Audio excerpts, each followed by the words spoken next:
ಈ ಅತ್ಯಾಚಾರ ಆರೋಪಿ ಪ್ರಜ್ವಲ್ ರೇವಣ್ಣ ಜೈಲಿನಲ್ಲಿ ಇದ್ಕೊಂಡು ಕೂಡ ಅವನ ಜೊತೆಯಲ್ಲಿ ಇದ್ದವರಿಗೆ ಗಂಡಾಂತರ ತರೋದಲ್ಲದೆ ಅಧಿಕಾರಿಗಳಿಗೆ ಗಂಡಾಂತರ ತರೋದಲ್ಲದೆ ಈಗ ಟೆಲಿಕಾಂ ಕಂಪನಿಗೂ ಕೂಡ ಗಂಡಾಂತರವನ್ನ ತರುವಂತ ಕೆಲಸ ಮಾಡ್ತಾ ಇದ್ದಾನೆ. ಟೆಲಿಕಾಂ ಕಂಪನಿಗೂ ಗಂಡಾಂತರ ತಂದಿಟ್ಟಿರುವಂತದ್ದು ಆರೋಪಿ ಪ್ರಜ್ವಲ್ ರೇವಣ್ಣ. ಖಾಸಗಿ ಟೆಲಿಕಾಂ ಕಂಪನಿ ವಿರುದ್ಧ ಪೊಲೀಸ್ ಇಲಾಖೆ ಈಗ ಗರಂ ಆಗಿದೆ. ಪರಪ್ಪನ ಅಗ್ರಹಾರ ಜೈಲಿನಲ್ಲಿ ಜಾಮರ್ ಇದ್ರೂನು ನೆಟ್ವರ್ಕ್ ಹೇಗ್ ಸಿಗ್ತಿದೆ? ಸೆಂಟ್ರಲ್ ಜೈಲಿನಲ್ಲಿ ಸಿಗ್ತಿದೆ ಏರ್ಟೆಲ್ ಕಂಪನಿಯ ನೆಟ್ವರ್ಕ್. ಹೀಗಾಗಿ ಕಂಪನಿಯನ್ನು ಆರೋಪಿ ಮಾಡೋದಕ್ಕೆ ಚಿಂತನೆ ಮಾಡ್ತಾ ಇರುವಂತದ್ದು ಪೊಲೀಸ್ ಇಲಾಖೆ. ಏರ್ಟೆಲ್ ಕಂಪನಿಗೆ ಎಚ್ಚರಿಕೆ ಕೊಡ್ತಾ ಇದ್ದಾರೆ ಅಲೋಕ್ ಕುಮಾರ್ ಅವರು. ಪರಪ್ಪನ ಅಗ್ರಹಾರ ಸುತ್ತಮುತ್ತ ಜಾಮರ್ ಅಳವಡಿಸಲಾಗಿದೆ, ಆದ್ರೂ ನೆಟ್ವರ್ಕ್ ಹೇಗೆ ಒದಗಿಸ್ತಾ ಇದ್ದೀರಾ ನೀವು? ಸ್ಥಳೀಯರಿಗೆ ಟವರ್ ಸಿಗದೆ ನಿತ್ಯ ಅಲ್ಲಿ ಪರದಾಡ್ತಿದ್ದಾರೆ. ಆದ್ರೆ ಜೈಲು ಒಳಗೆ ಏರ್ಟೆಲ್ ಕಂಪನಿ ಸಿಮ್ ಬಳಕೆ ಆಗ್ತಾ ಇದೆ ಅಂದ್ರೆ ಇದು ಹೇಗ್ ಸಾಧ್ಯ? ವರದಿ ನೀಡೋ ಕಾರಾಗೃಹ ಅಧಿಕಾರಿಗಳು ಯಾರ್ಯಾರಿರ್ತಾರೆ ಅವರಿಗೆ ಕೇಳ್ತಾ ಇರುವಂತದ್ದು ಅಲೋಕ್ ಕುಮಾರ್ ಅವರು. ವರದಿಯನ್ನ ನೀಡಿ ಅಂತ ಕಾರಾಗೃಹದ ಡಿಜಿಪಿಗೆ ಸೂಚನೆಯನ್ನ ನೀಡಿದ್ದಾರೆ. ಸ್ಥಳೀಯರಿಗೆನೆ ಅಲ್ಲಿ ಟವರ್ ಸಿಗ್ತಾ ಇಲ್ಲ ಏರ್ಟೆಲ್ದು ಅಂತ ಒದ್ದಾಡ್ತಿದ್ದಾರೆ. ಹೀಗಿರ್ಬೇಕಾದ್ರೆ ಈ ಪ್ರಜ್ವಲ್ ರೇವಣ್ಣ ಕೈಯಲ್ಲಿ ಮೊಬೈಲ್ ಹಿಡ್ಕೊಂಡು ಚಾಟ್ ಮಾಡೋದ್ ಕೇಳ್ತೀರಾ, ಗಂಟೆ ಗಟ್ಲೆ ಫೋನಲ್ಲಿ ಮಾತಾಡೋದ್ ಕೇಳ್ತೀರಾ, ಇನ್ನೂ ಏನೋ ಪೆನ್ ಡ್ರೈವ್ ಏನೋ ಇಟ್ಕೊಂಡಿದಾನಂತೆ. ಇದೆಲ್ಲ ಹೇಗ್ ಸಾಧ್ಯ ಆಯ್ತು?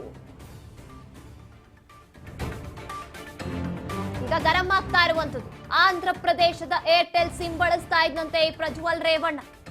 ಇಷ್ಟೆಲ್ಲ ಭದ್ರತೆ ಇದ್ರು ಜೈಲಿನೊಳಗೆ ಹೇಗ್ ಮೊಬೈಲ್ ಹೋಗ್ತಾ ಇದೆ ಅನ್ನುವಂಥದ್ದೇ ಈಗ ಪ್ರಶ್ನೆಯಾಗಿದೆ. ಇದರಲ್ಲಿ ಅಧಿಕಾರಿಗಳೇನಾದ್ರೂ ಭಾಗಿಯಾಗಿದ್ದಾರಾ ಅಂತ ಪ್ರಶ್ನೆ ಹುಟ್ಟುತ್ತೆ. ಪ್ರಜ್ವಲ್ ರೇವಣ್ಣಗೆ ಫೋನ್ ತಂದು ಕೊಟ್ಟಂತದ್ದು ಯಾರು ಹಾಗಿದ್ರೆ? ಎಷ್ಟು ದಿನಗಳಿಂದ ಮೊಬೈಲ್ ಬಳಕೆ ಮಾಡ್ತಿದ್ದಾನೆ ಈ ಪ್ರಜ್ವಲ್ ರೇವಣ್ಣ? ಈಗ ಸಿಸಿಬಿ ದಾಳಿ ನಂತರದಲ್ಲಿ ಸಿಕ್ಬಿದ್ದಿರುವಂತದ್ದು ಯಾರೆಲ್ಲರ ಕೈವಾಡ ಇದೆ ಈ ಒಂದು ವಿಚಾರದಲ್ಲಿ? ಈ ರೀತಿಯಾಗಿ ಆಂಧ್ರ ಪ್ರದೇಶದ ಏರ್ಟೆಲ್ ಸಿಮ್ ಅನ್ನ ಬಳಸ್ತಾ ಇದ್ದಂಥದ್ದು ಈ Prajwal Revanna. First of all ಅಲ್ಲಿ ಜಾಮರ್ ಹಾಕಿದ್ದಾರೆ, ಯಾವ ಸಿಮ್ಮು ನೆಟ್ವರ್ಕ್ ಸಿಗೋದಿಲ್ಲ. ಅಲ್ಲಿ ಸುತ್ತಮುತ್ತ ಇರೋ ಜನಕ್ಕೇನೆ ನೆಟ್ವರ್ಕ್ ಇಲ್ಲದೆ ಪರದಾಡ್ತಿರ್ತಾರೆ.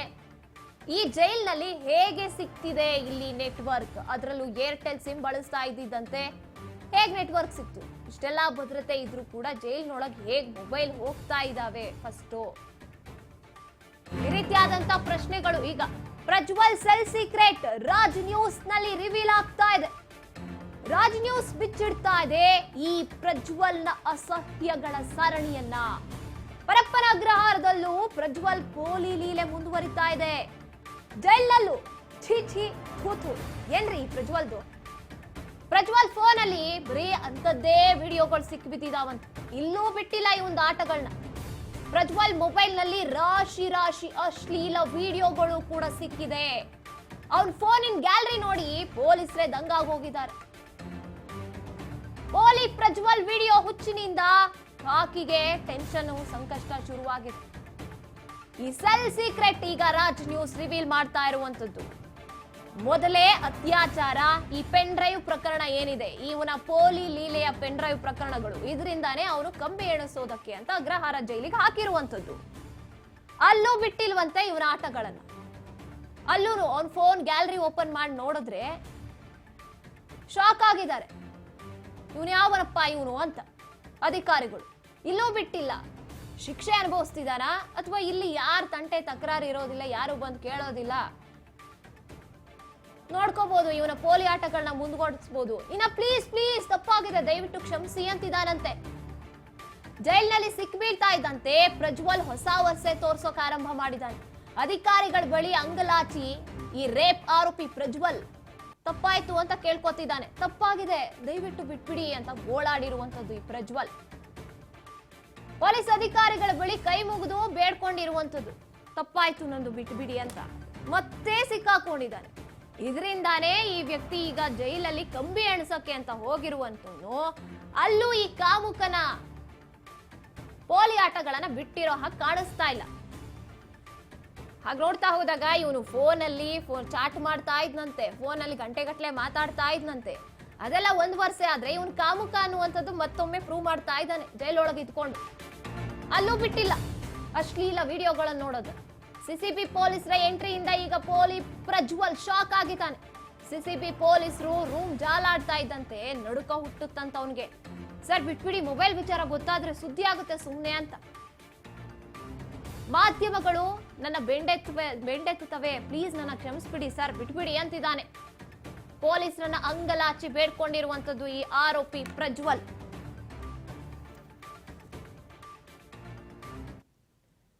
ಮತ್ತಷ್ಟು ಅಪ್ಡೇಟ್ಸ್ ನೀಡ್ತಾ ಹೋಗ್ತಾರೆ ನಮ್ಮ ಪ್ರತಿನಿಧಿ ಅಜಯ್. ಎಸ್ ಅಜಯ್, ಈ ಪ್ರಜ್ವಲ್ ಆಟಗಳು ಇನ್ನೂ ಮುಗಿತಾ ಇಲ್ಲ. ಈಗ ಸದ್ಯದ ಮಟ್ಟಿಗೆ ಇವನಿಗೆ ಏನೇನೆಲ್ಲ ಗಂಡಾಂತರಗಳು ಕಾದಿದೆ ಅಂತ.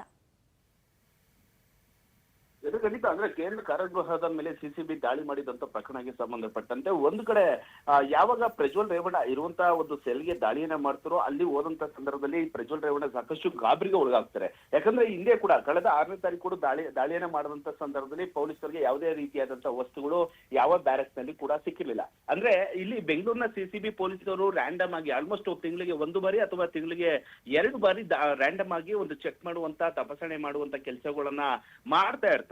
ಆದ್ರೆ ಯಾವಾಗ ದಾಳಿಗೆ ಹೋದಂತ ಸಂದರ್ಭದಲ್ಲಿ ಈ ರೀತಿಯಾಗಿ ಜೈಲಿನ ಅಧಿಕಾರಿಗಳು ಜೊತೆಗೆ ಅಲ್ಲಿರುವಂತ ಕೆಲವೊಂದಷ್ಟು ಸಿಬ್ಬಂದಿಗಳು ಸಿಸಿಬಿ ಪೊಲೀಸರು ಬಂದಿದ್ರೆ ಚೆಕಿಂಗ್ ನಡೆಯುತ್ತೆ ಅಂತ ಹೇಳಿ ಇಮಿಡಿಯೇಟ್ ಆಗಿ ಮೆಸೇಜ್ ಅನ್ನು ಕೊಡ್ತಾ ಇದ್ರು.